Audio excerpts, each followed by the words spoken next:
तमाम देखने और सुनने वालों को अस्सलाम वालेकुम।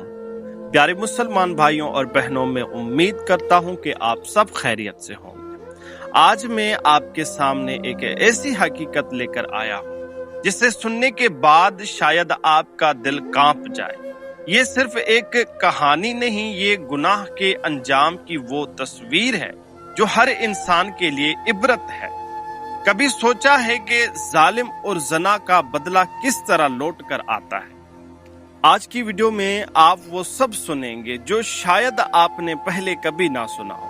तो आइए चलते हैं उस लरस खेज और हकीकत से जुड़ी कहानी की तरफ। ये कहानी है एक ऐसे गांव की जहां एक शख्स रहता था जिसका नाम सरफराज था। गांव का सबसे अमीर आदमी, जमीनों का मालिक, हवेली में रहने वाला और गुरूर में डूबा हुआ। लोग उससे सलाम करते लेकिन अंदर ही अंदर से जानते थे कि ये शख्स अच्छा नहीं। उसके बारे में गांव में बातें चलती थी कि ये लालची है, हराम का आदी है और सबसे बड़ी बात कि औरतों का पीछा भी करता है। सरफराज की आदत थी कि गरीब घरों की लड़कियों को पैसों का लालच देकर अपने जाल में फंसाना। हवेली के अंदर उसने कमरे बनवाए थे जहां वो अपनी हवस को पूरा करता था। लोग उसे जानते थे, लेकिन अब गरीब लोगों की आवाज कौन सुनता है? एक दिन सरफराज का आदमी एक गरीब के घर पहुंचता है। वहां बाप बीमार है, बेटी मरियम पानी भरने जा रही। सरफराज का आदमी कहता है, बीबी मालिक ने बुलाया है, काम देगा, पैसे भी देगा। मरियम चौंकती है लेकिन बाप के इलाज के लिए मजबूर है। अगले दिन वो हवेली पहुंचती है। सरफराज बड़े प्यार से बात करता है, अरे मरियम कैसी हो? सुना है बाप बीमार है।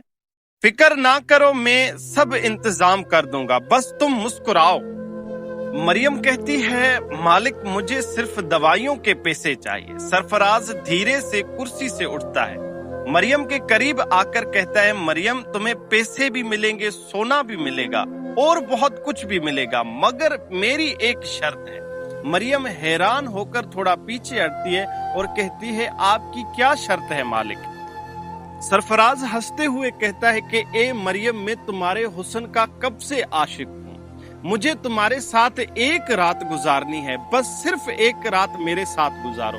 तो मरियम को बहुत बड़ा झटका लगता है और उसकी आंखों से आंसू जारी होते हैं और एकदम उनके लब से आवाज आती है कि ये क्या बकवास कर रहे हो मालिक? तुम सरफराज कहता है, ये बकवास नहीं, ये मेरी ख्वाहिश है जो तुम पूरी करोगे।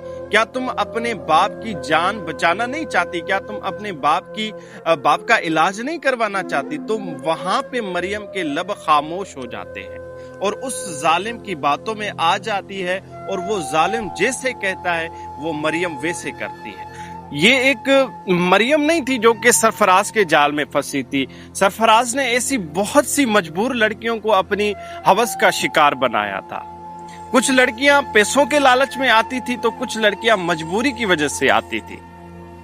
वक्त गुजरता गया और सरफराज का जुल्म चलता रहा। एक दिन सरफराज की बेटी आयशा अचानक आउट ऑफ कंट्री से पढ़ने के बाद वापस घर आती है।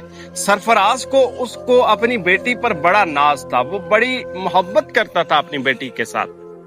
एक दिन सरफराज अपने सिक्योरिटी गार्ड के साथ एक अच्छे प्रोटोकॉल में अपने गांव से दूर किसी शहर की तरफ जा रहा था जिससे कुछ जरूरी काम था और उस काम के लिए सरफराज को 5 दिन लगने थे वहां पे। लेकिन अचानक कुछ ऐसा मसला हुआ कि सरफराज को अगले ही दिन वहां से वापस आना पड़ा।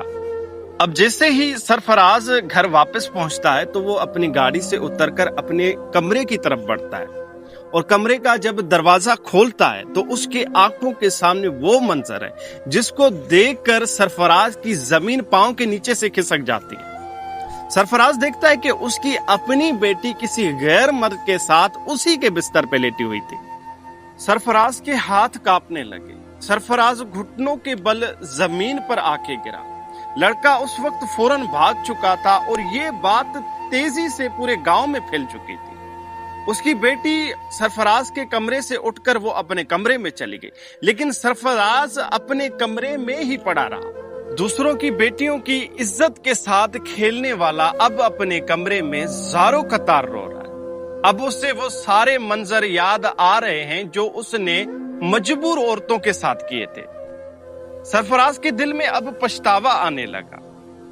अल्लाह की बारगाह में हाथ उठाता है और ज़ारो कतार रोता है। कहता है, ए मेरे रब, बेशक तू सच्चा है, तेरा दीन सच्चा है, और बेशक जिना एक कर्ज है जो लौट कर जरूर आता है, जैसे आज मेरे घर पे आई है।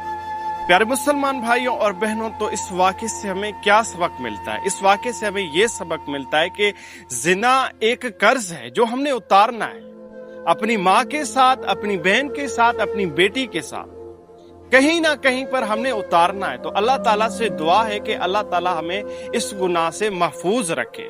उम्मीद करता हूं कि आप सबको मेरी वीडियो पसंद आई होगी। अगर वीडियो पसंद आई हो तो लाइक जरूर कीजिएगा। मिलते हैं एक और वाक़े में, तब तक के लिए अल्लाह हाफिज, जज़ाकल्लाह।